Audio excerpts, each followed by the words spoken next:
Needed to finish eating. Hello there. All right. Hello. I've decided.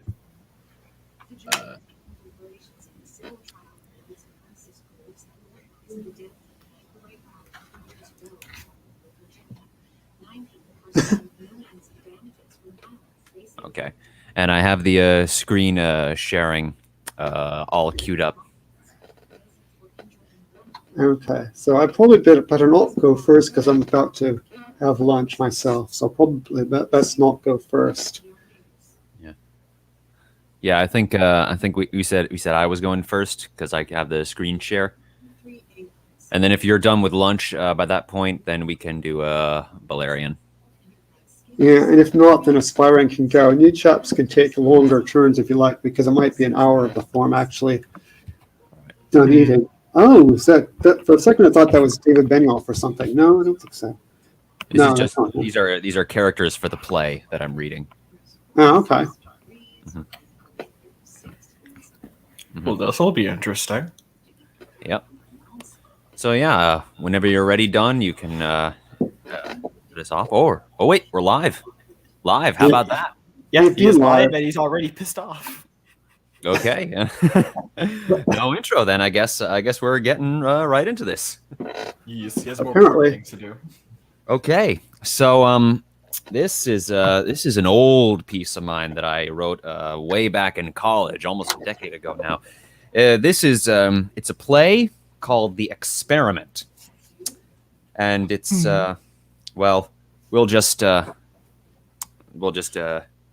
you'll figure things out as it goes along. Setting indeterminate. It is not particularly important. I'll be reading the stage directions by just saying stage direction. What's that? Everything else you can assume is basically in character based on who is appearing on the screen. So, stage direction. Lights up. The stage is bare save for a single couch at the center of the stage. A video game controller sits on the couch. It is very clearly not connected to anything. A man, a guy, and a girl enter. This is the man, and this is the guy and girl. I do not have separate images for them. They are functionally the same character. So, the characters appear to be in good spirits. Wow, I had a great time. I know, right? I had so much fun. So what do you guys want to do now? Hey, cool, is that a video game controller? What games do you have? Well, let me show you right here. I don't want to play video games. I want to go out again. Okay, we'll go out again. Great. Excuse me for a moment. I just need to go freshen up for a bit. Yeah, good point. I need to go use the bathroom too. All right, no hurry. I'll be here. Stage direction. The guy and the girl exit in opposite directions. The man sits on the couch and starts to play with the video game controller. A disembodied voice speaks. This man is an actor. He is unaware that he is simply playing a role. You are about to witness a social experiment. In 15 seconds, the subject will be forcibly made aware of the situation. He will then be subjected to a wide range of social stimuli. Observe his reactions. The experiment begins now. Stage direction. The man shudders and is now aware that he is on a stage. The first thing he notices is that he is holding a video game controller that is not connected to anything. He sets the controller down on the couch and looks around in confusion. The guy enters. I'm back. You miss me? Who are you? You're hilarious, Dan. My name isn't Dan. Stage direction. The girl enters. Ready, Dan? My name isn't Dan, it's Paul. You ready to go out for a night on the town?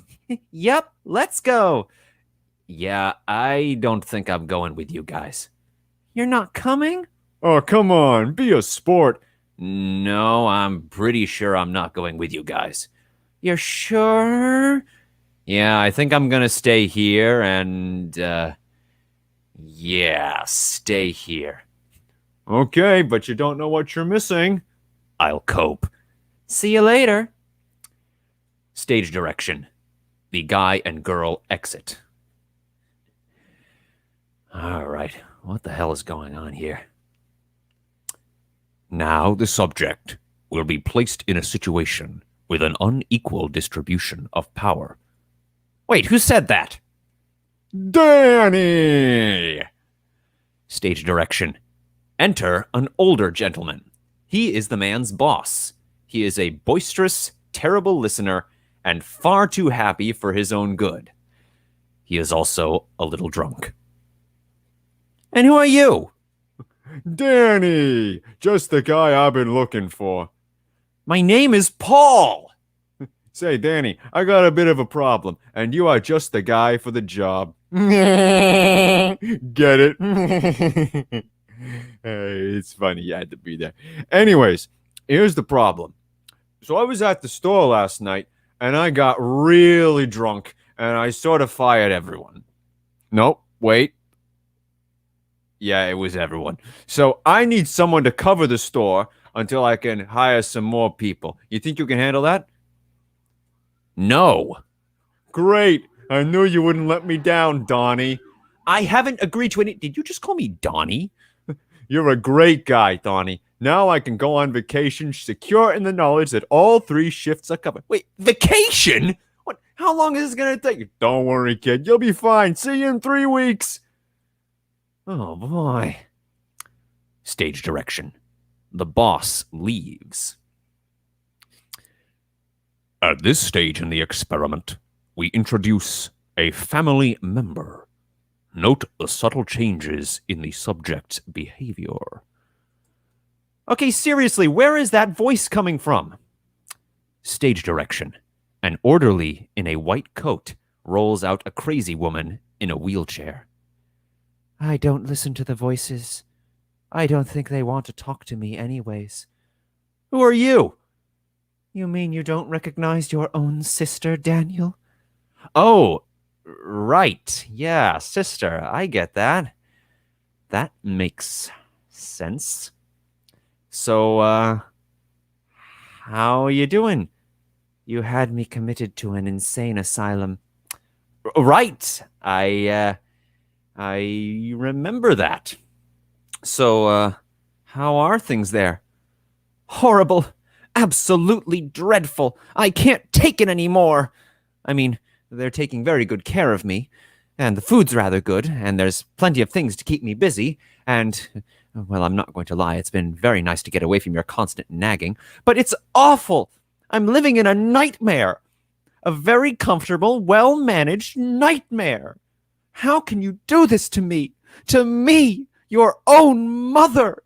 Wait, I thought you said you were my sister. I never said that. You're always putting words in my mouth. I never should have married you in the first place. Oh boy. All right. How's this? I'm sorry I've been neglecting you, apparently. But how about we go out for ice cream? Yeah, you like ice cream, don't you? I can't have ice cream, not ever. How could you forget about my deadly allergy to dairy? Okay, no ice cream then. No fair! Why come do you never get me ice cream? You're the worst father ever. Okay, are you even related to me? It doesn't matter. As long as you keep paying the asylum's bills, they really could care less. Whoa, bills? Hang on a minute. I'm tired now. I'm going back to the asylum. I don't want to miss bingo night. It was nice to see you again, Daniel. Yeah, it was nice to see you too. No, it wasn't. I hate you. You put me in this horrible asylum. Yes, I'm done here. Let us return. Thank you. Stage direction. The orderly wheels her off stage. she continues shouting as she leaves. I'll never love you again for what you've done to me. Goodbye and good riddance. They exit. Okay, this is getting too weird. At this time, we will reintroduce a familiar character. Note the subject's behavior as he recognizes the familiar face. Oh boy, what the... Davy! Stage direction. The boss re-enters. He wears the same outfit and has roughly the same body type and speaks with the same inflection, but is visibly played by a different person. Oh, wait, hang on. There we go. Wait, who are you? You're such a joker, Davy. It's me, your boss, remember? No, you're not my boss. Why do you have a mustache now? Yeah, that's what I love about you, Davy. Anyways, remember how you agreed to work some extra shifts at the store for me? I agreed to nothing. Yeah, well, you're really going to get a kick out of this. I forgot that when I was drunk firing everyone last night, I also fired you too. Pretty funny, ain't it? So yeah, don't worry about any of that stuff. I'm fired? Basically, yeah. See you around, kid. Exit the boss. And now, to add a further layer of psychological complexity, we will introduce a romantic element into the experiment. Wait, romantic? The subject will now be made to interact with his lover. Note the change in the subject's body language as they converse. At some point during the following exchange, the girlfriend enters. Okay, this is ridiculous. I don't know what's going on here, but I've had just about enough of this. I am not playing along anymore. I don't care what kind of freakazoid you got to pretend to be my... Whoa. James! James? James, is that you? Wait, is it? I thought my name was Dan. How could you? What? How could I what? You know what you did. No, I don't. Stage direction. The girlfriend bursts out into terrible sobs. Okay. You got me. I know what I did. Stage direction. The girlfriend stops sobbing, but only just.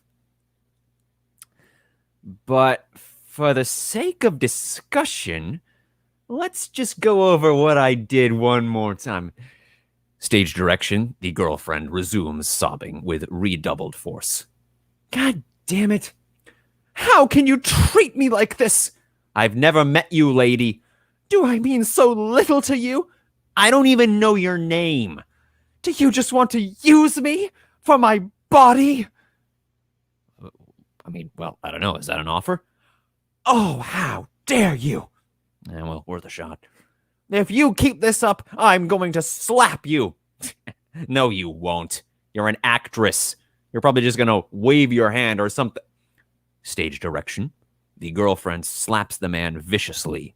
He reels from the stroke, and if possible, through stagecraft, he now has a visibly bloody nose.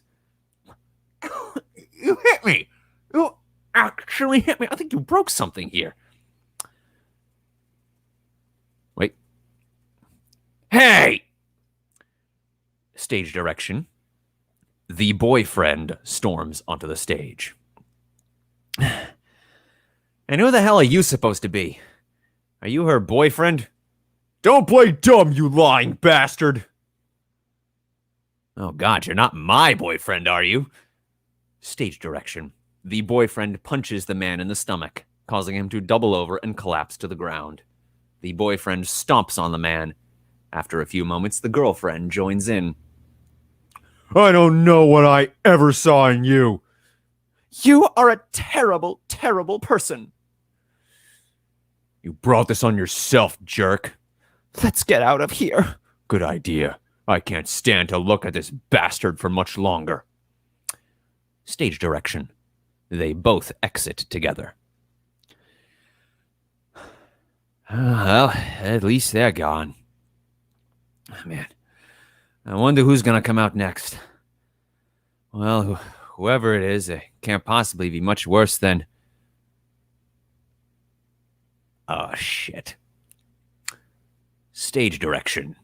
The man is now standing alone on a dark stage illuminated by a spotlight focused squarely on him. Okay, voice. What happens now?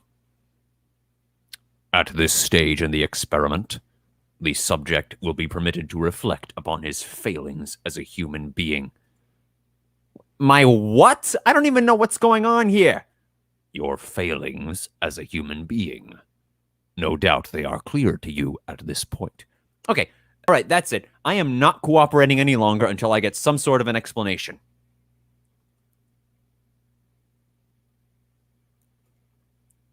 Voice, you're going to explain yourself? No. Fine then, I won't cooperate. Yes, you will. No, I won't. Yes, you will. No, I won't. Yes, you will. God damn it, stop this right now or you'll what? You're nothing without me. I made you what you are. You'd still be spouting soap opera nonsense with the rest of those idiots if I hadn't raised you up out of the dirt.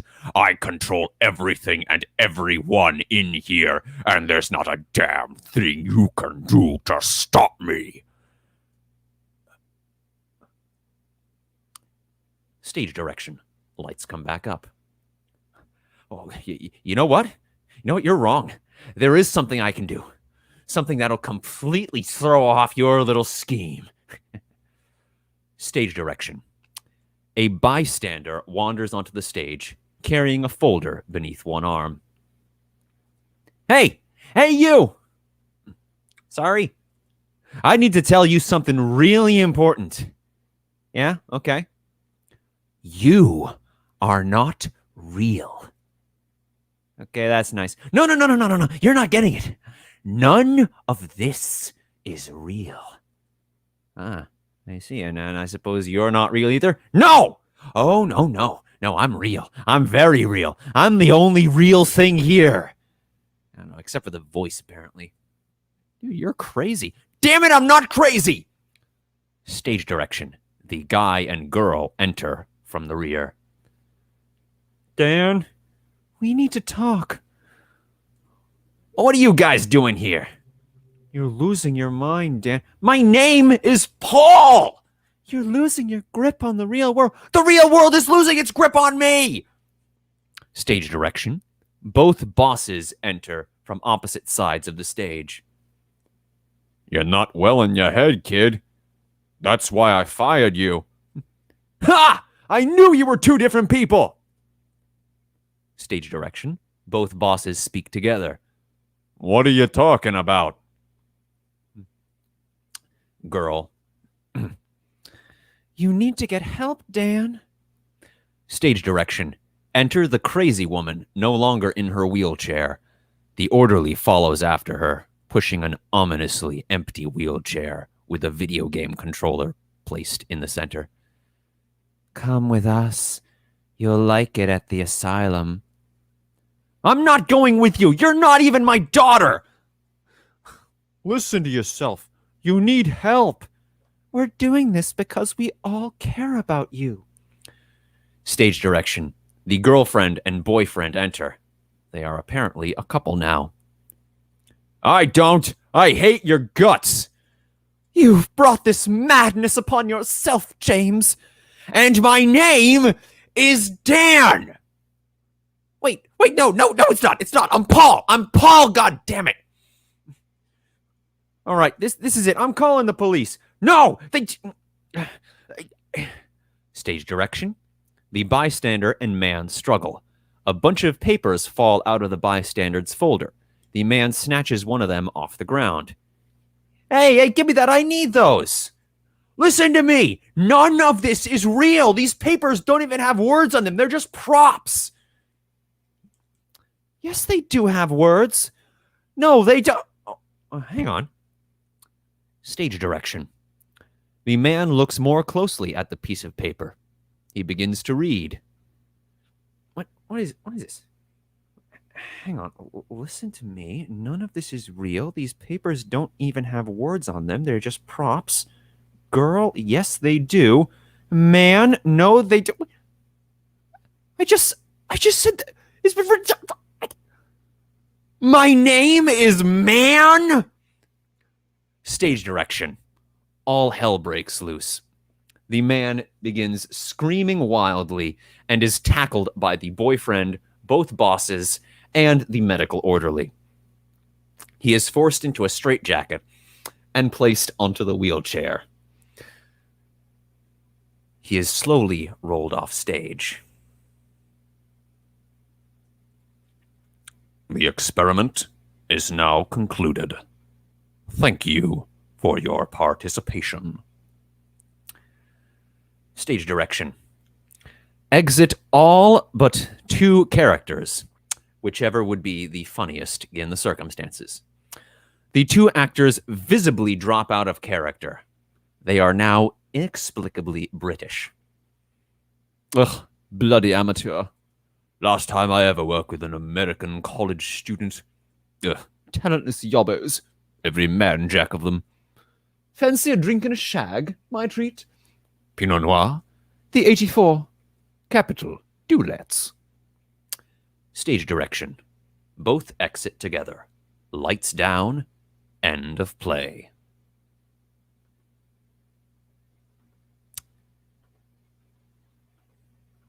And that was it. That was very amusing. Thank you. I definitely like the visual aids. Yeah. I just Googled those and threw them together an hour before. Definitely helped me keep track of what the fuck was happening. Mm-hmm. Yeah. Which puts you ahead of the poor chap, the poor main character. Hmm? Which puts us ahead of the main character. He does, because we have some idea what's going on and he doesn't. Oh yeah. It's very much abusive of the poor victim of the fourth wall. Definitely like the humor. Yeah. I'm not gonna lie, that this is probably the funniest thing I will ever write. I will be lucky if I can ever achieve anything this funny ever again. Well, is that a bad thing to have as your funniest? All right. I seem to recall some amusing dialogue. Elira having some amusing dialogue. Mm-hmm. Now that I mentioned, I seem to recall there was some. What was that in that with the one Aurora? That one. The what? The one with Aurora in it. Oh yeah, my book, the other book, The Gates of Dawn. Yes. Yeah, I remember there being amusing dialogue there. I don't remember specifically what because it's been a while, but I remember there was. Yeah, there's Yeah, it has been a while since I shared anything from Paul Bowman's. Oh, Paul, yeah, Paul, same name. Oh no.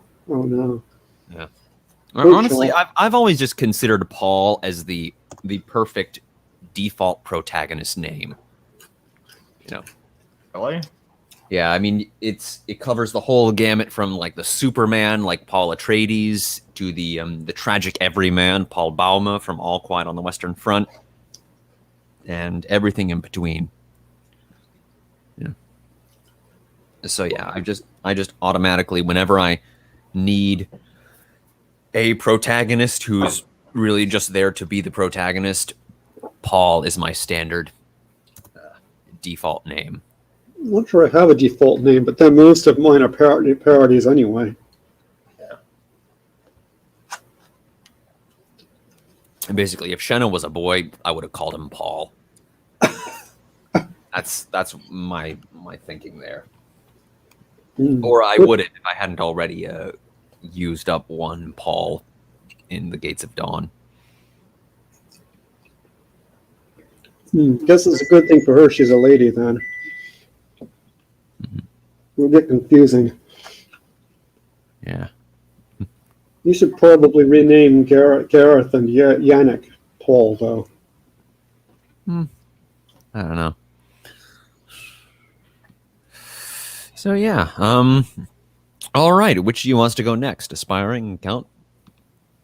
Balerion can go if he's ready. Well, I'm still eating. I might end up having to. I might end up. I might still be eating even when it is my turn. But if you want to take a nice long turn, you can. All right. Aspiring, I guess that's you then. Are you ready? Yeah, I have it up. All right. So this is the first chapter of the new POV for the time being. Do you guys remember what happened in the last ones? Triple Bill. Jeffrey was obnoxious. Bill was a nice mentor chap. Yeah, may as well give us the synopsis just to get us all up to speed. She killed someone else. She didn't. On Aspiring Writer. Remember, she either killed someone or didn't. Yeah. She did kill someone, but thankfully, Okay, you don't even need to know that because for a while this POV is very disconnected. There is connections, but not yet. So, if for those of you who don't remember, you are in good company.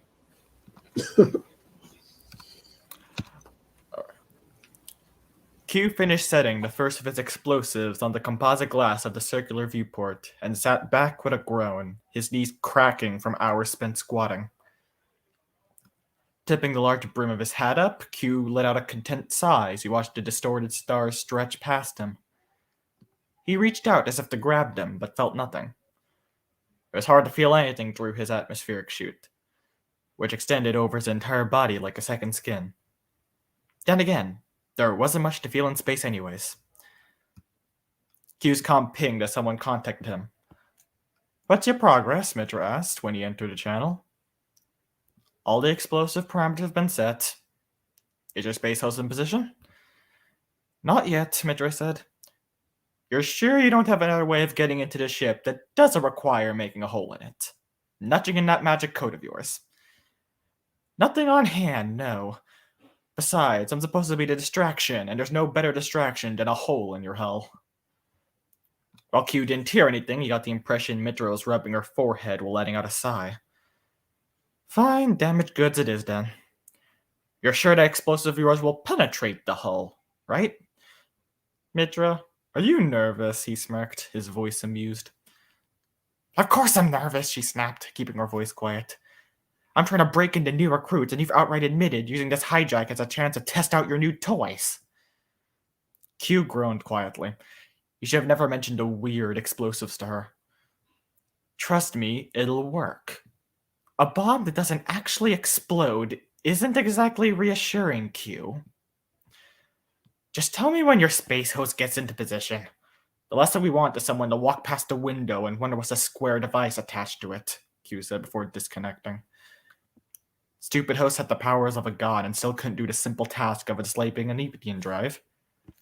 Crow-brained fools host were. Sitting down, he did another check on his preparations. Mitra could doubt all she wanted, but the technology he got from Corrigan always came through. A few minutes later, his comm pinged in his ear again. "Yeah?" "He's in position. On my mark," she ordered, her voice becoming reserved. Q watched as the stars shrank back into dots, the Etian field down, at least for the time being. "Jam their signals," Mitra ordered needlessly. Using his brain implant, Q jammed all long-range communications in the area, preventing the cargo vessel from sending a distress call. Mitra still didn't know about the implant. It was a keystone to his arsenal, allowing him to control Corrigan's technology with a thought. It wasn't a secret he was going to give up lightly. Minutes passed by in silence, the only noise being Q's own breathing. His jamming also prevented Mitra from being in contact with him, but once she arrived, their short-range communications would be operable, and she should have the coordinates from their previous communication. Finally, he received the shrill ping he'd been waiting for. "You ready?" he asked. Mitra was in a cloaked ship, so he wouldn't be able to tell where she was. "We're in position." "Mitra, Remember who you're talking to, Q chuckled. Mitchell always got like this when personally heading a hijacking or raid, all formal and uptight. Shut it and do what you do best, she grumbled, returning to normal. Mitra out. Q smiled as he backed away from the explosive, more out of habit than out of an actual concern for his safety. He engaged the explosive, but instead of an explosion, the composite glass of the window turned to gas along with the bomb, which was quickly blown away by the air escaping the ship. Almost immediately, the secondary hull of the ship shut closed, sealing the breach. Q took out another of the explosives and placed it on the secondary hull. He had no idea how the explosives worked, but he had seen Cortine do miracles like this plenty enough times to not question it. Backing away, he engaged the explosive, which again turned the secondary hull to gas in a perfect circle. The device normally defaulted to a square, but he could specify the parameters of what it was supposed to affect. Another emerging hull sealed the breach, and Q brought out the last of his explosives. Setting it on the hull, he engaged it, turning the last hull to gas. Air started to rush out, but instead of an emergency hull, an atmospheric shield activated, keeping the air in and protecting the interior from vacuum. However, it couldn't stop solid objects.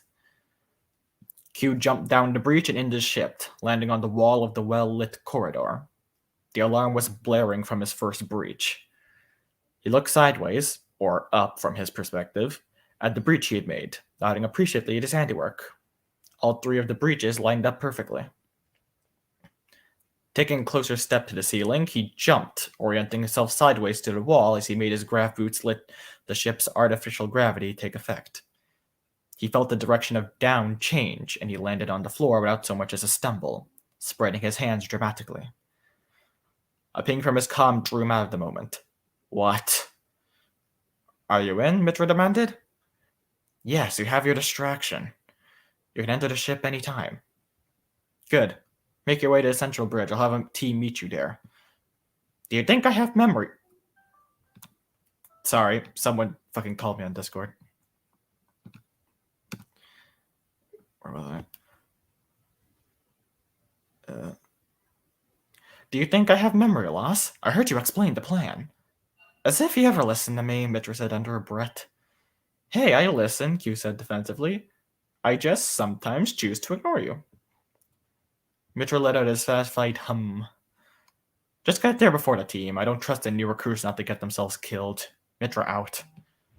She cut off the connection, and Q walked over to an intact window, using the reflection to readjust his wide-brimmed hat and overcoat. He had a reputation of a most daring yet stylish rogue to fulfill, after all. A simple starship hijacking was no excuse to not keep up the appearance he'd worked so hard to cultivate. He heard a group of footsteps approaching down the corridor. About time. He thought they would have responded faster than this. Reaching into his coat, he took out his newest acquisitions from Corridan. The barrel, almost as long as his forearm and glowing lines of blue in its black metal shine, Corridan had called them MKRs, his 11th model of the two beauties. They each had a pair of dials, one to change between spread and concentrated projectile, the other to choose between a stun setting, a lethal setting, and a setting that Corridan had decided to call Devastation. Q left that setting alone. Corridan had told him the fire rate on that setting was slower, and warned them against using it in general. Setting both of them on the concentrated and lethal setting, he headed toward the footsteps. The corridors of the ships were a dirty white metal color, and spacious, far larger than he had expected. That, combined with the fact there were windows lining the walls, made Q think that this used to be a public transport before being repurposed as a cargo vessel. Probably why Mitra chose it. It would be an easier target for her new recruits. Q's lip curled with disdain. Why would the Laticians, the most wealthy and influential of the royal families, need to use repurposed vessels? They were the main starship manufacturers in the Ascending Territory. They could make all the ships that they would want rather than deal with the fourth-rate handoffs. Incompetent. He could have done better. Turning the corner, he found a full unit, around 19 or so, heading toward him, who stopped in their tracks at seeing him. Q stood there for a moment, gawking, as he realized this wasn't a normal security unit sent to deal with him. The members of the squad wore the unmistakable golden armor of the Mirage Royal Guard. The commander of the unit made a gesture to fire, and those at the front went to one knee as they started shooting at him with white rifles. Q dove to the side, taking cover behind a corner. He felt his right side heat up slightly. One of the white plasma bolts must have hit him. Thankfully, his clothes and atmospheric suit were all highly plasma resistant, so he had some protection. Q started to peek over the corner. One of the royal guards noticed and took another shot at him, forcing him back. The Mirage Royal Guard, Q thought. Kulos had somehow managed to convince Mirage to lend some of her royal guard, her personal armed force, to guard his cargo. Q let out a laugh. He couldn't tell whether to be impressed or insulted. Considering it was Kulos, he chose insulted. Using his implant, Q hacked into their short-range comms. Their helmets all had built-in communicators for them, as well as muffling to prevent others from overhearing. After a few moments, their comms must have had some security that his implant had to get through. He could hear what the royal guards were saying. Go down and circle back. The rest of us will push her forward. If he makes a run for it, I expect you to delay him until we arrive, Q heard the commander explain. The commander received his affirmatives, and Q thought he could hear some of them leaving quietly. So they're making sure I don't escape, Q mused. A sinister grin grew on his face. As if I'd run from a good challenge. Setting one of the MKRs on his lap and reaching into his coat, he took out one of his actual explosives, a small pebble-sized sphere, and rolled it towards the Royal Guard unit. The unit noticed. Before they could dive away from it, Q triggered the explosive. The explosion filled the corridor with smoke, killing or knocking conscious the two closest Royal Guards. The rest, protected by the armor, stayed on their feet, but killing them hadn't been his main intention. He just needed a decent smokescreen for his entrance. Standing up, he walked out from behind his cover and raised his MKRs, firing one at the commander and the other at the Royal Guard who was closest to raising his plasma rifle toward him. Two small blue balls of energy shot out and impacted the two Royal Guards. Gorton had explained how the MKRs would work. He'd even given him a demonstration. Those had not prepared them for how effective they would be against actual targets.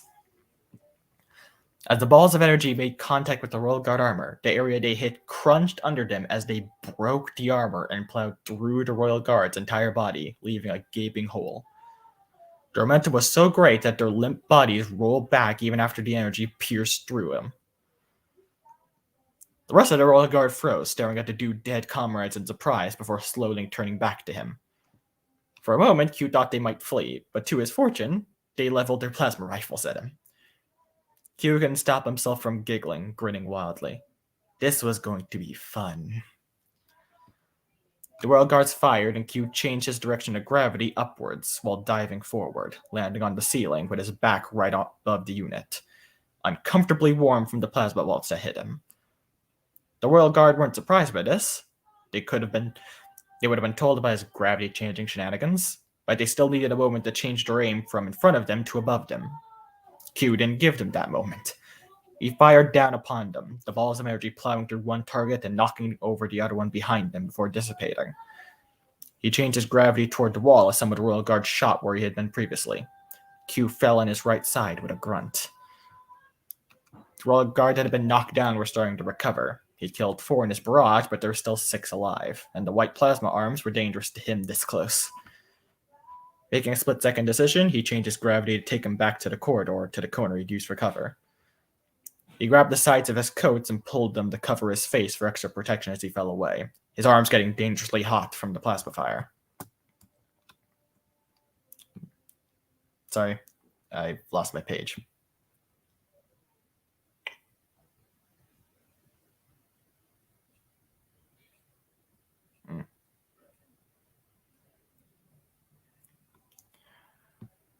His arms getting dangerously hot from the plasma fire.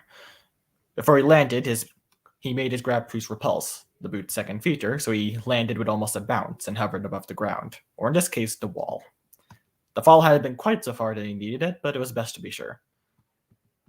Returning his gravity to normal and rolling behind a corner, Q holstered his MKRs and searched his coat to see if he had anything of use. He had more explosives, but not enough to take care of all of them.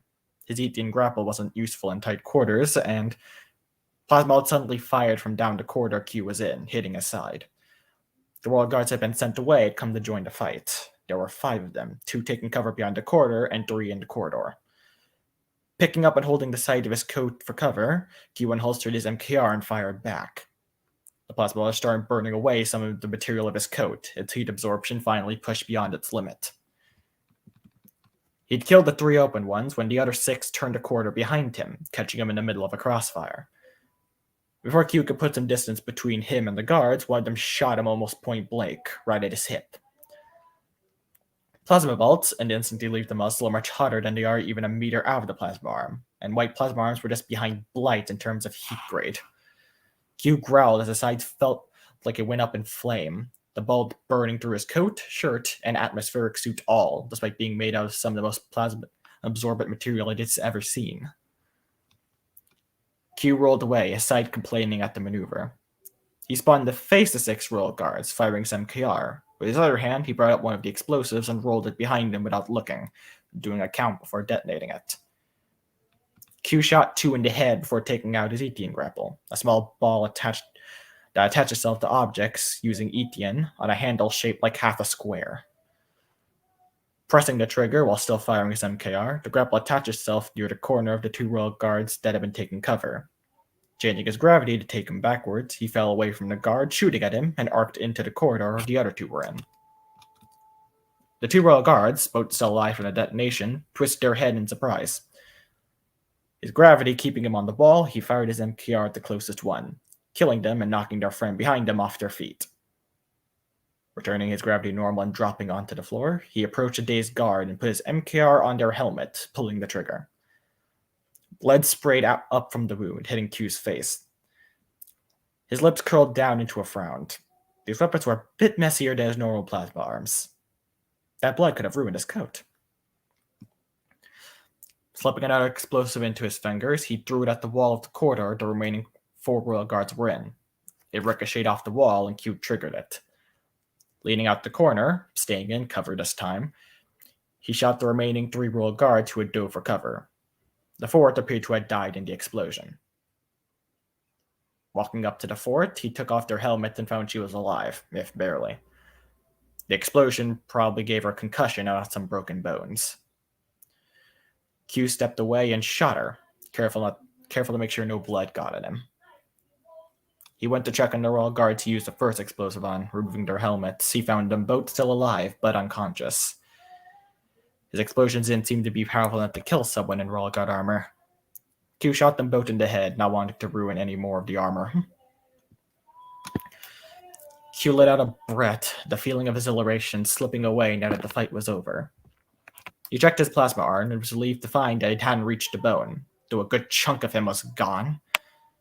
It was as much of a flesh wound as you can expect for being hit by a wight at such close distance. Taking off his coat, Q found that there were several holes on the back and a few on the front.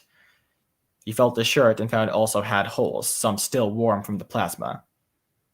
Perhaps that had been a little too reckless of me, he told himself. The unexpected effectiveness of the MKRs had made him throw caution to the solar winds. At least, more than he normally did. He swung his overcoat back on and, after disengaging the Etienne attachments, checked his hat. To his surprise and satisfaction, it had survived the plasma fight unscathed. Feeling re-energized, he put the hat back on with gusto when his comm pinged. Q felt his face turn red as he grimaced. He was probably late to meet the team Midra had sent. She was going to give him an earful for that, especially after reminding him. Now, before you start yelling at me, he started to say. Q, get over to the portside entrance right now, Q yelled at the top. Midra yelled at the top of her lungs. Q could hear plasma fire in the background. The Admiral's Royal Guard unit's here. Yes, I'm aware. I just took care of. I don't care, Midra interrupted. She likely couldn't hear him very well over the plasma fire. We haven't even gotten 1 foot into the damn ship, and I think they killed the space host I set to sabotage their generator. Get here now. She cut the connection and Q found herself groaning. Damn, the source says they can't take care of one thing. Stuffing his hand in his pockets, Q made his way toward Midra. And that's the end of the chapter. Thoughts, concerns? Well, we got lots of action there. Yes, this was one of the more action-filled chapters. He's a more actioned character. Also, that kind of wanted to test out a fight scene with the character, and boy, I did not realize how his gravity changing is hard to describe without getting repetitive. Yeah. Is that Q, like the letter? Yes, his nickname is Q. He has an actual name, but he nicknames himself Q. Oh, okay. I like the hat. Yeah. Thank you. I like cowboy hats. They're great. Yeah. Any character who wears a hat is good with me. Did you all understand everything that happened? More or less. Okay. You did a good job of explaining the technology. That's pretty clear. Glad I did. Anything that was hard to understand? Any critiques? Nothing hard to understand. There were like a few really tiny bits of wording here and there. Let's see.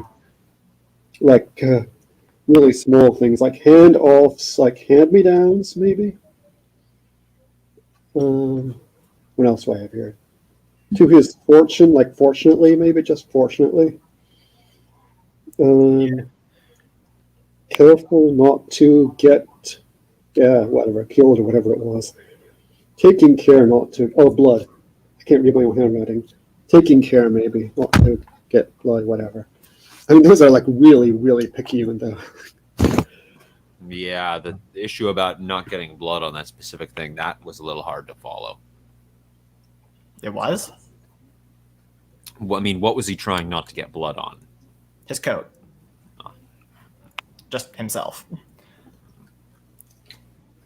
Okay. Didn't realize that was hard to understand. Shit.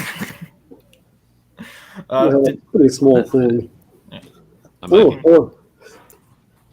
Yeah. Hey, Dunn, did you... How was the Wisp thing? She was mad. I would have liked seeing that. Should I watch the episodes first and then Wisp's coverage? Or should I watch Wisp's coverage? I'd say get context and there's a lot of spoilers in Wisp's coverage for later on stuff. He has read this since he's read up to I think like 8. No, sorry, I keep getting them mixed up. So she still hasn't read all of it, and she's still this pissed. Oh my god! She's a very, very passionate person. I'm glad. I need more people like that. Oh, I want to ask what she's pissed about, but I haven't watched it yet. I'm saving myself for the watch party with my mom in about an hour. So no, I won't say anything. I won't say anything. It's a lot of like specific details, but I won't be specific. So. When are we watching it? I think that at least the show watchers should be tomorrow at 2. And I think the idea would be to watch 2 episodes this week, 2 episodes next week, and then since it's 1 episode, and then just do the 1 episode a week after that. Hmm. How long are the episodes? 52 minutes. 52-ish minutes. It's kind of flexible between like the previously on and the credits, but it's generally about 50 to 52 if you don't include those. It should be longer, considering what the fuck they're doing. Yeah. Well, they don't have unlimited. Well, even though Amazon technically has unlimited money, they're not going to give unlimited money to a show that's only its first season. unless it's Lord of the Rings. Unless it is Lord of the Rings and has a giant built-in fan base who will probably hate it, but that's beside the point. Well, I mean, Seriously, how hard was it to just fucking do some vignettes from the Silmarillion? Instead, they have to do this freaking fan fiction about young Aragorn and Legolas. well, is that what they're doing? It's really inconsistent about what they're doing, honestly. Like, I've heard so many conflicting narratives about what they're doing with this show. And I thought that I think they're last I heard they were doing Numenor. Last I heard, and I think like there's just a bunch of BS been thrown around with that one. Honestly, I think some of it is just like false leads to get people talking, just to drum up support. Yeah, which is weird because there have compared to House of the Dragon, there have been barely any leaks of the Lord of the Rings show. Maybe it's just the people we hang out with, but it seems as though House of the Dragon has been more hyped than the Lord of the Rings things. Maybe that's just because of because I'm in gray area and watch Dragon Demands and stuff. But that's the impression. I actually think that is accurate because nobody's hyping this show. Okay. I've looked around. Well, technically, because other than the budget, there is nothing to hype. All that we have of the Lord of the Rings show is that it's the highest budgeted TV series ever made, and we have a cast list. Wait, is this including the new Disney Plus shows that also said that? Yes, it's got Fucking $1 billion budget. Fucking hell! It must be good then. Wow. Well, It's still gonna be worse. Oh my god. And they still can't pay their drivers. Mm. My God. They can't. They still don't pay their drivers. I mean, they must pay them something, but Yeah. Nah. Did you? Anyhow, Unfortunately, you can't Balerion. really comment. Mhm. Balerion, have you decided which piece you're going to give for us? I am still eating. There's a caveat there. I can read until you finish eating. Since you're here, you may as well. Yeah, you may as well do that because I won't be that long before I'm done. So since it's episode 69, who's down for smut? Well, if you really, You need to. It is 69. You have to. the closest thing I have to that is a plate tectonics website for a parody university that's kind of like a parody satire thing. I do feel somewhat bad that I couldn't bring some smut. The smut chapter has not yet been written, so I can't do shit. Oh, don't worry.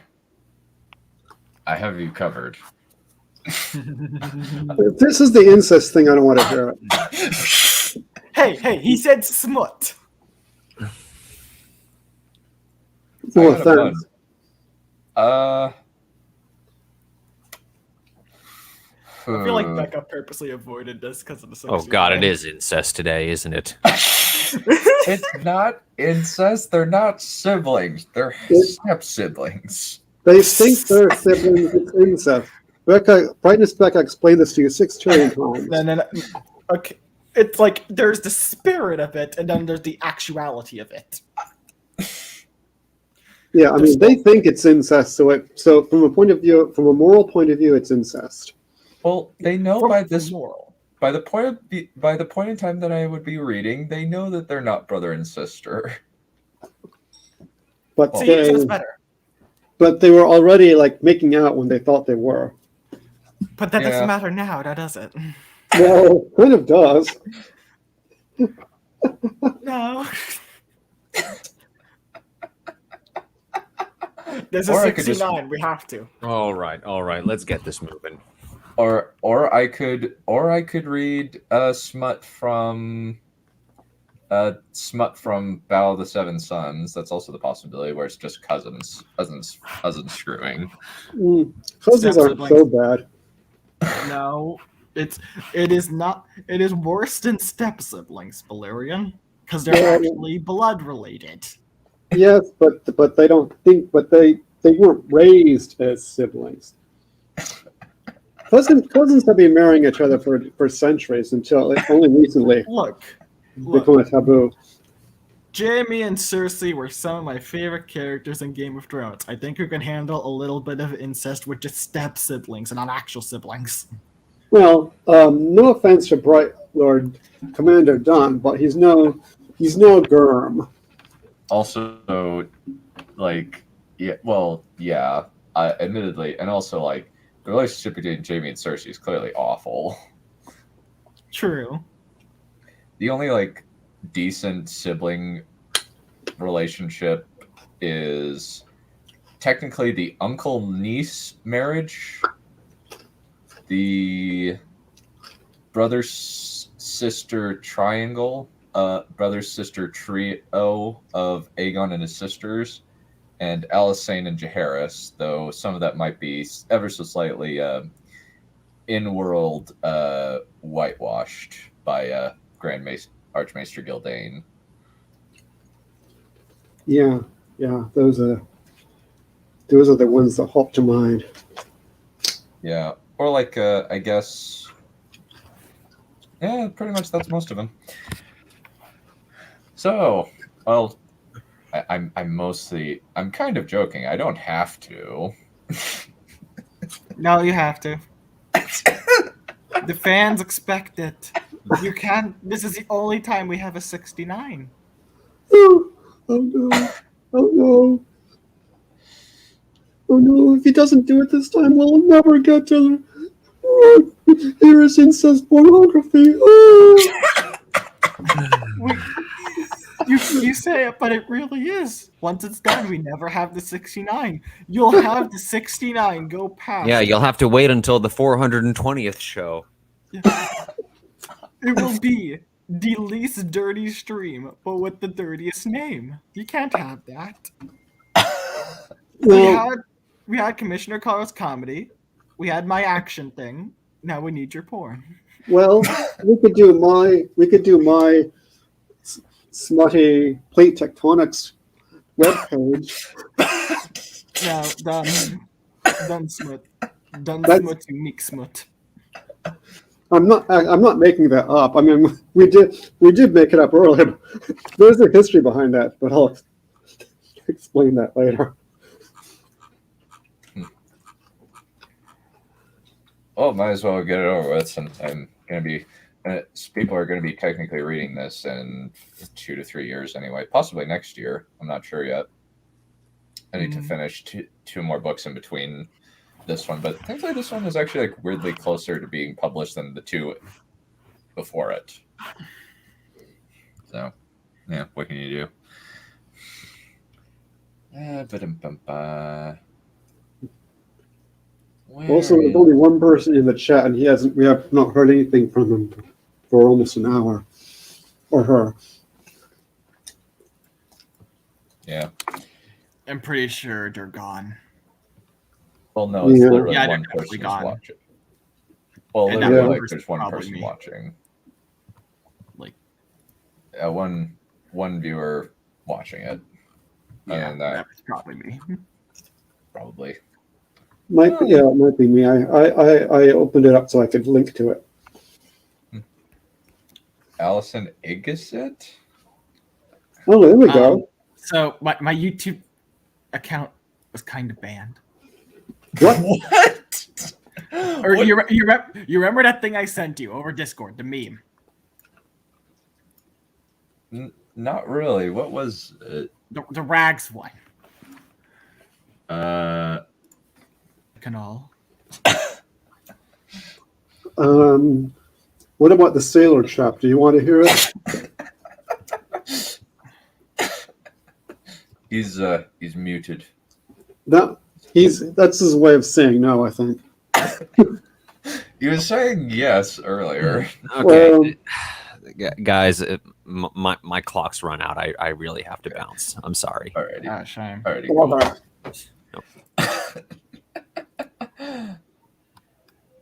Alrighty. Well, why not? Just I'm gonna be ready pretty soon, within the next quarter hour. So if you haven't got to the dirty bit by then, I'll take over. Oh, this whole bit's the dirty bit. You know what? I think I need to. By the way, done. Just real quick favor. Can you remove my comments? No. Not from StreamYard. I can from YouTube. That's what I can need. only- Oh, But all I 'Cause said I'm- was hi. What's wrong with that? So I'm concerned of someone snitching. I really rather not have this banned. I don't need to make Oh. another YouTube account. Oh, I think see. you You might want have to to do edit that bit out when we was explaining that bit. Okay. Yeah. sure. Yeah. I can Also do edit that out maybe because I can Yeah. I can edit that out. Sure. Let You me. can also edit the incest out too. But that's the entire appeal of this particular stream.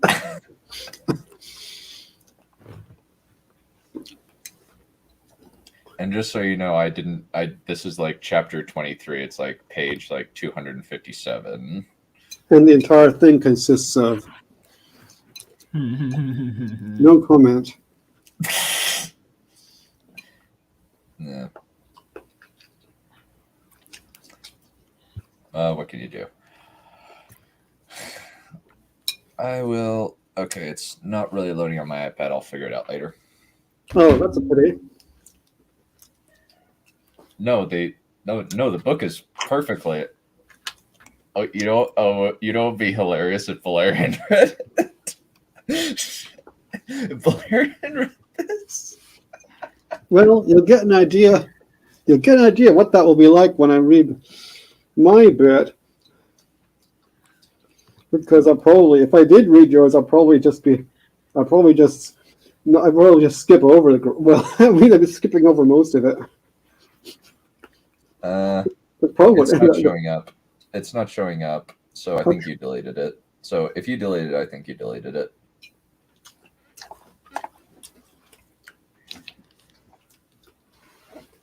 Yeah, it's not on YouTube. You don't have to worry. Very aspiring. Yep, I checked. Thanks. Yep. Alrighty. This is chapter 3 of Wrath of the Dragon, coming probably next fall. I need to finish the second Dragon Strife and Dreams of Dragon Lords before I publish this one. But I'll be ready in like 1 minute. Wow. That was quick.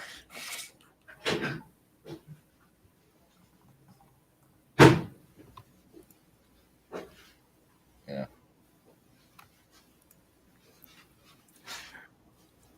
You know, I feel like it's somewhat poetic that this is also probably the least joined stream, the one we're going to read somewhat. Yeah. I guess. It's not going to be. Oh, go for it. I was just going to say you're unfortunately not Pipeman. No, I am not the Blessed Pipeman. I'm just some guy by comparison. I am. Well, I will need to.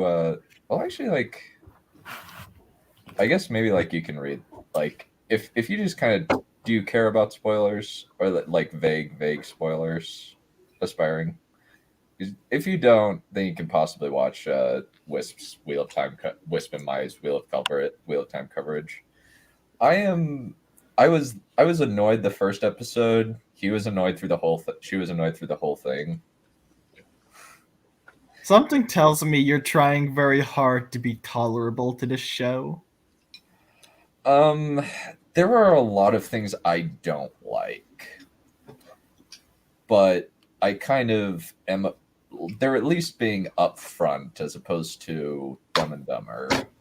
Like they're like being upfront with like we're having to change this because of X reason. They're actually giving outright reasons. say it? What? Sorry, I just Oh, said they're actually giving reasons. Yes. Wow. So I give them that much credit at least, though I don't like the pacing. The pacing's not very good. It's very, very quick. Expectedly.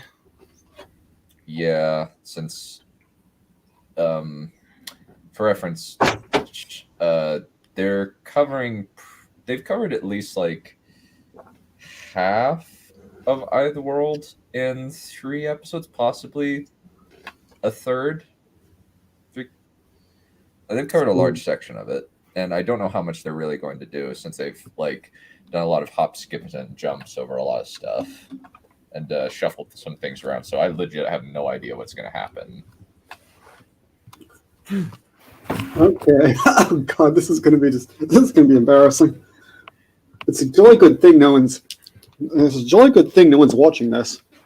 Well, it will be embarrassing for me. I have to read my. You don't have to. This is. Well, it's my only excuse that I will ever get to like legit read this. Yeah, there's a bit of a backstory to what I'm going to read. This is not actually a story. This is a website, the Fredonian Academy of Tolkien Studies. It's the Department of Plate Tectonics. Either of you know what Usenet is or was? This is the first time I've ever heard of it in my current existence on this planet. Yeah, it's I'm not even sure if it exists anymore. It's something that was back in the 80s, but I only joined it like in the beginning, at the end of last century. It was this way, basically, it's this way of people communicate about various subjects before the World Wide Web existed, but it carried on afterwards.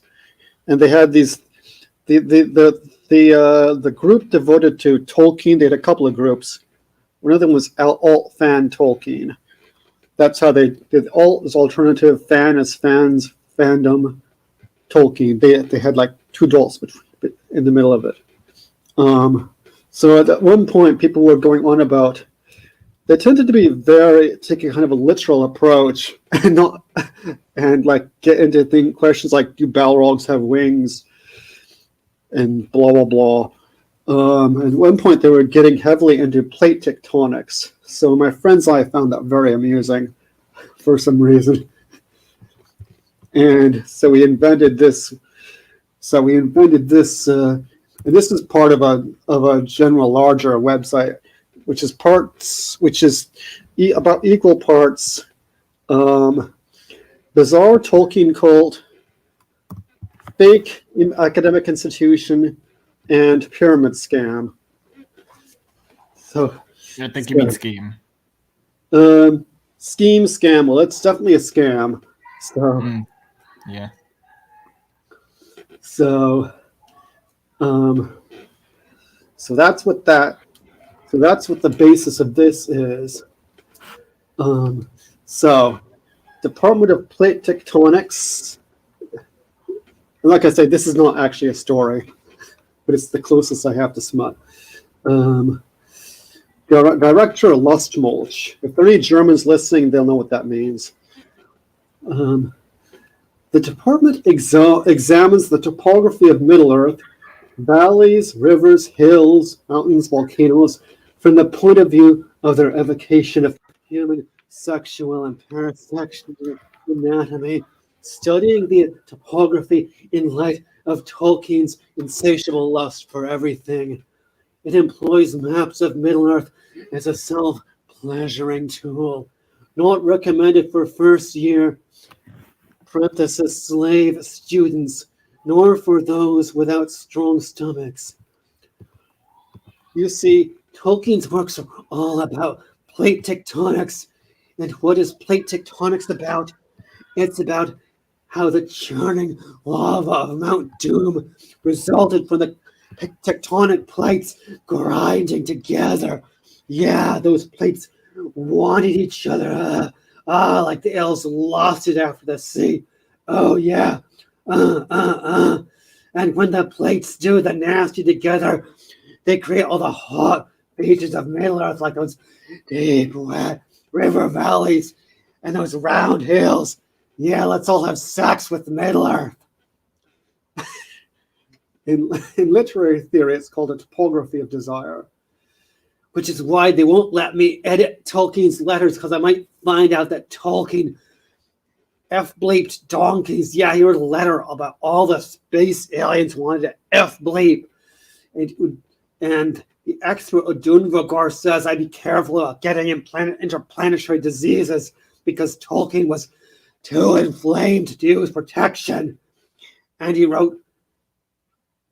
Tolkien wrote, the girl donkey I've been effing is cheating on me and getting rid of my donkey hero named Trotter because donkeys are bleeps.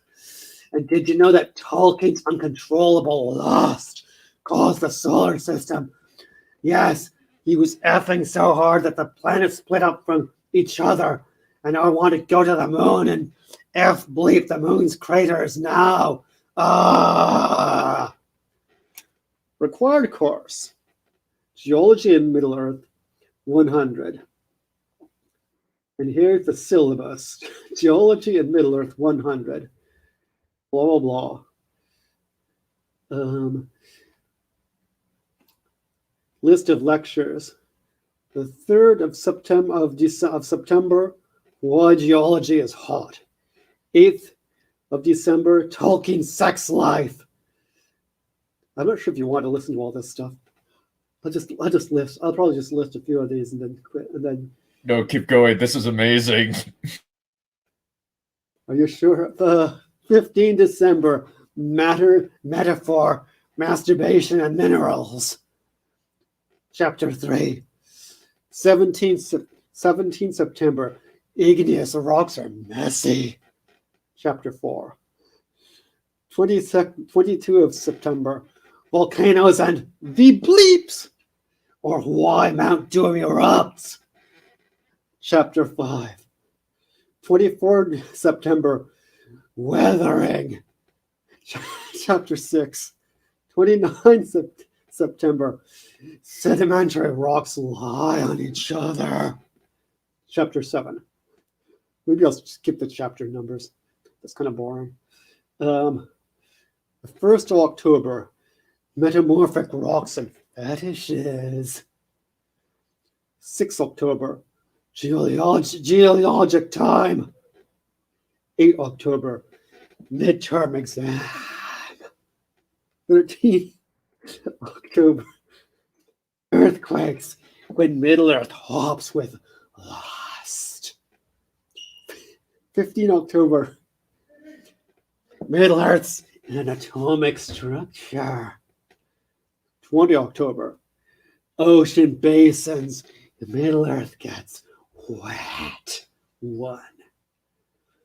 27 October, geologic structures. Ow, hurt my head doing that.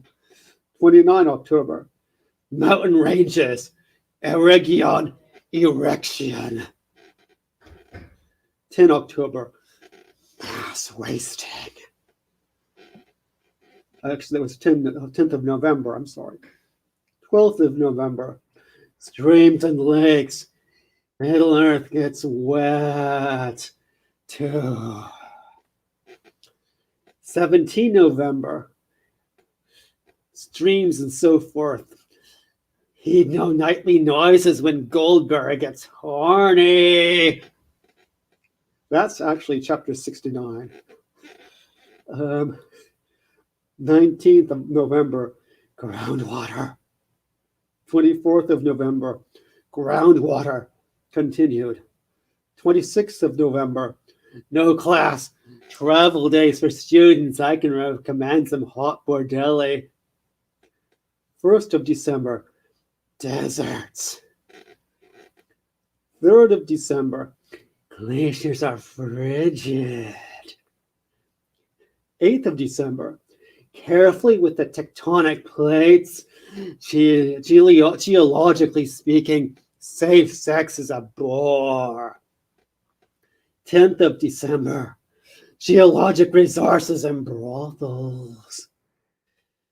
Final examination, Monday, 15th of December at 1:10 p.m. Other important information. Text, lust mulch, Horniman teleporno, FU, Pimpengoff von und zu F bleep. No, von und zu. Title of the work is F Bleep Middle Earth. Ox Fat Flop, blah, blah, blah. This excellent textbook is full of explanatory pictures and figures that supplement the reading and lecture material and are really hot. I'm getting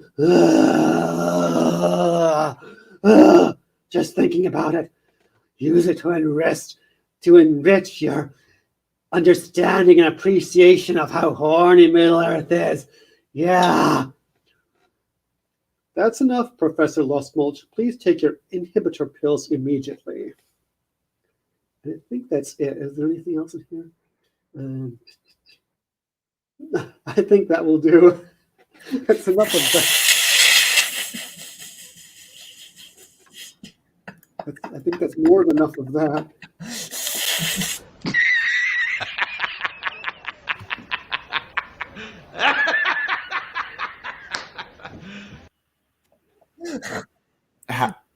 The one time Becca isn't here. Yes, Brightness Becca would not have. I think Brightness Becca would not have appreciated that experience. I don't really think she would have would. survived it. That's a good thing she didn't turn up.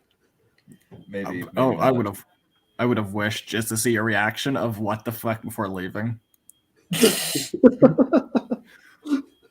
The minerals. What the fuck? Masturbation and mim rolls was the thing that got me.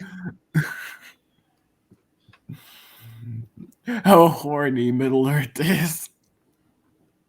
They really are like us. Apparently.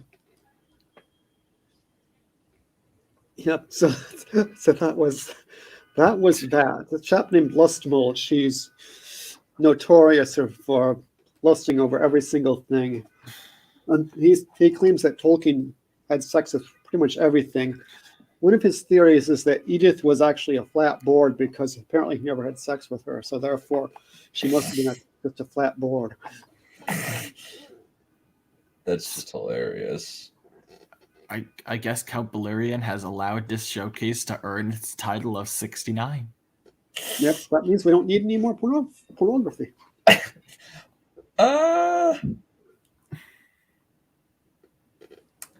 Well, I made a promise. We could always free you from your promise. You could just do something about cute little bunny rabbits. Sorry, I don't have any bunny rabbits. You could do one about cute little raccoons, or maybe not raccoons. Raccoons. Why did you go to raccoons? Because We know.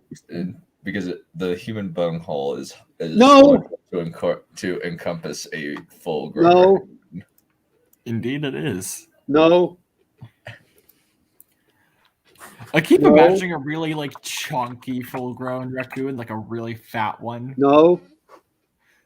When raccoons are probably a bit smaller than what I'm thinking when I No. imagine this.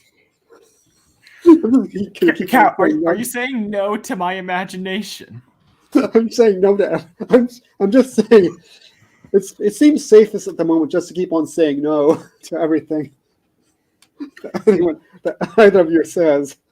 Well, at least it's not sausages. True, it does have that merit. I'm sure there's a world record for most amount of sausages put in someone's bum hole. I don't want to know about that either. Alrighty. No comment. No comment. Alrighty. So, some context. I don't think we need any. Alrighty. There's our ghost. Actually, we do need context. I take it back. Alrighty. Since this is about, so it's 127 single spaced, going to be more about 250 pages in. Basically, what has happened so far is Maegor is the adopted son, stepson of the king via his second wife, who's also the lover of his first wife. And he really likes his stepsister. I read that earlier. They really, really like each other. Like, really, really, really like each other. And what happens is she gets engaged away to a guy who seemingly under false pretenses rescued the prince's son, the king's son, and since the king dies, but via poison, leaving leaving his kind of weak-willed son to hold the throne. And he names Maegor as his fist, because he knows that he can't really rule properly. And the people that have grabbed the sister that Maegor likes, Rhaenyra, not spelled the same way. It's more spelled phonetically. They keep her as a hostage for a while until Maegor finds the pretext to blow the crap out of their castle and burn it to the ground and rescue her. And now they're back at home. One other thing, that he married his other stepsister in the meantime to try and keep her from being used as political hostage. It's in the same way. Very different people, but that's the context. Okay. Sighing, Rhaenyra lounged on the bed, wearing a very thin nightgown under only a somewhat less thin robe. Oh, it feels so good to be back, she sighed, kicking her feet in the air. She sat up and looked around happily. My old bed, in my old rooms, no minders, no nothing. Grinning, she fell backward on the bed, grinning ear to ear. Sighing contentedly, Rhaenyra settled into the bed. A knock on the door made Rhaenyra look up eagerly, only to have the eagerness fade away as Alyssa poked her head into the room. Hello, the olive-skinned woman raised her eyebrows as she entered the room. Making yourself at home? Alyssa was so beautiful, especially when she wore one of her gowns, one of which she was wearing now, full-breasted with an athletic warrior's build, where Rhaenyra was very slight and far less curvy. Rhaenyra immediately felt slightly uncomfortable. Alyssa, I know that you and Maegor have gotten close. It's okay, baby sister. Alyssa walked over the bed and kicked off her shoes so she could sit next to Rhaenyra. We knew this was going to happen at some point. She patted Rhaenyra's thigh, which actually made Rhaenyra feel something quiver slightly. So I have to admit, I've grown very attached to our adopted brother. She bit her full lips. But I care about you, since you're my little sister.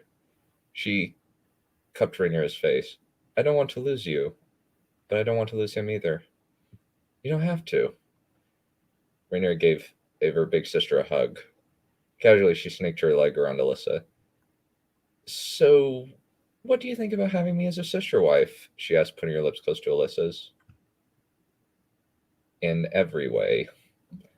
Slowly, Alyssa turned her head and abruptly snaked her hand under Rhaenyra's dress and gripped her leg firmly and pulled her in. I wouldn't mind that. She pressed her lips against Rhaenyra's, which made her pulse with need from how deprived of human contact she'd been. She didn't care that Alyssa was her sister. She just needed someone that she trusted. Maegor would be there, hopefully, but for now she lost herself in the moment. Sighing, she pulled away, then gave Alyssa a hug. Thank you, she whispered. You're welcome. Alyssa gave her a kiss on the cheek. I'm glad we came to an agreement. Same here, Rhaenyra remarked. So, how shall we tell Maegor?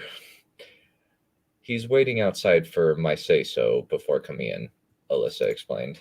He told me he'd wait until I told him to come in. How did you get him to do that? Rhaenyra asked. Did you tell him to? No, Alyssa shook her head. We agreed that we'd talk before we rescued you. Okay. Rhaenyra smiled. So he's agreed to be the prize, essentially. He loves you very much. Alyssa put her hand on Rhaenyra's. And I love you too. We want to be a family together, and likely we'll only have a short time together. Let's enjoy this time. Smiling, Rhaenyra slid over and straddled her sister's legs. So let's all get married, and we'll never have to leave each other again. She remarked, then kissed Alyssa on the cheeks and lips. Good talk. She remarked. So, how should we divvy him up? Well, let's discuss that another time, Alyssa remarked, easily picking Rhaenyra her up, and by the simple expedient of wrapping her arms around her waist and standing up before sitting her down. Immediately, Rhaenyra was aware of how much shorter she was than her sister, but she didn't care. Gently, Alyssa gave Rhaenyra a kiss, then called, You can come in, Maegor. She didn't take her arms from around Rhaenyra's waist, though. Slowly, the door opened to reveal Maegor, and Rhaenyra felt herself start shaking with need. He was so beautiful, with his shaggy black hair, broad shoulders, and muscular body. He slowly closed the door behind him and gave them both an assessing look. So, what's the decision? He asked. Alyssa tilted her head slightly and examined Rhaenyra. I think that our little sister has been starving for sex, she remarked, unlacing Rhaenyra's robe and removing it easily, though she left the nightgown. We should do whatever she wants. Don't you agree? Maegor's eyebrows shot up. The three of us, all in the same bed, he asked. Why not? Alyssa took Rhaenyra's head in her hands. We're going to be sister wives. Might as well act like it.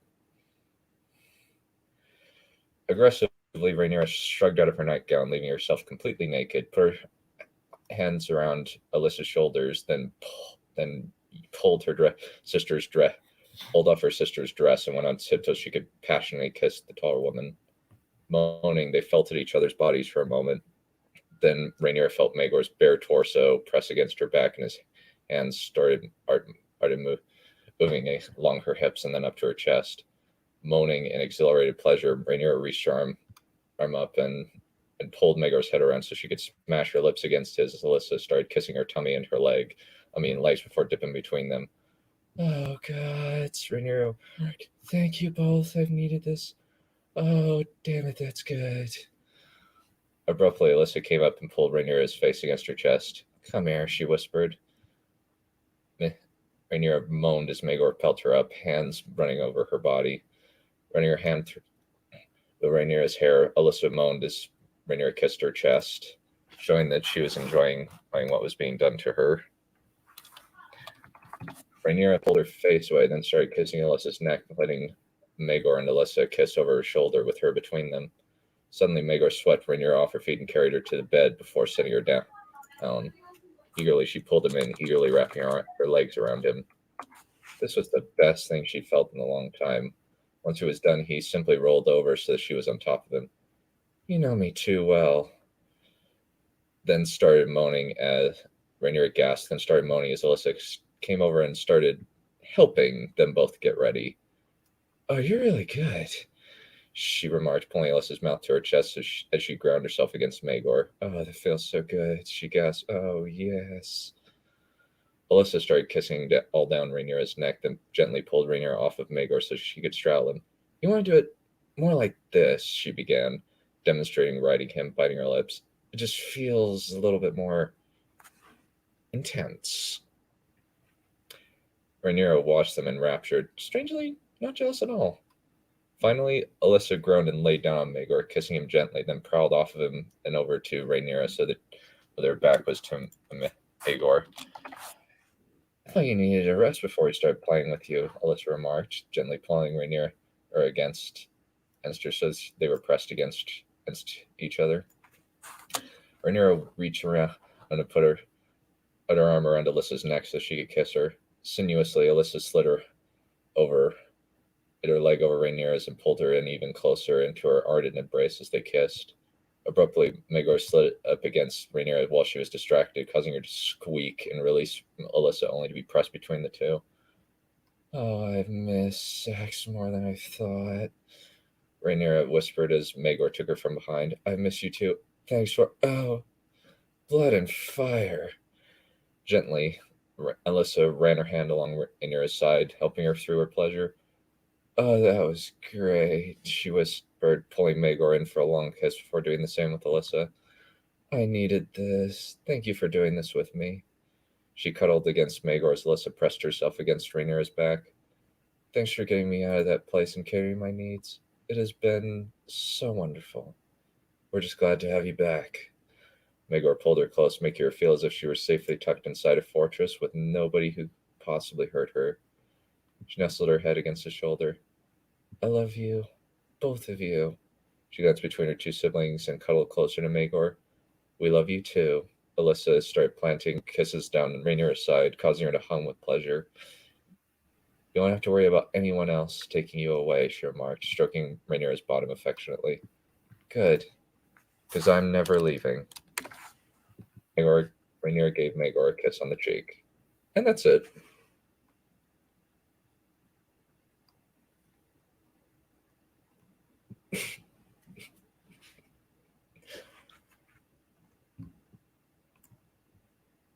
Dead silence.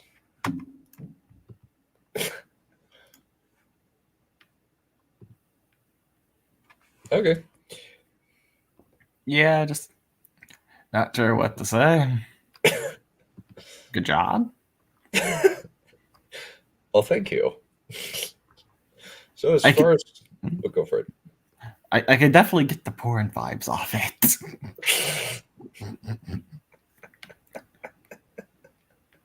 A little bit, yeah. Yeah. Balerion, you alive? I have a very vivid imagination sometimes. As is the curse of us writers. Yeah. And, well, males, period. I don't know. My dad has a terrible imagination. When it comes to certain things, we have a terrible imagination. Pretty sure we one time asked him to imagine an apple in the middle of the water and he couldn't.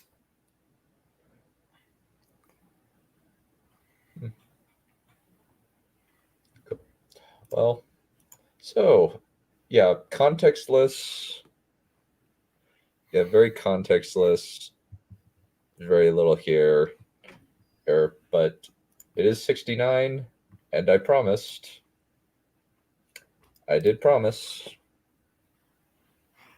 I feel like this was a good one. We had Carl's comedy one, which was very nice. And then we had two porns. Well, like one's a mix of comedy and porn, the other's just porn. Well, I hope you enjoyed it, folks. Hope you guys enjoy it. This will be the only time I will ever read that on stream. Mark the occasion on your calendars, I suppose. Yep. Alrighty. See you guys later. Bye. And Balerion in the back.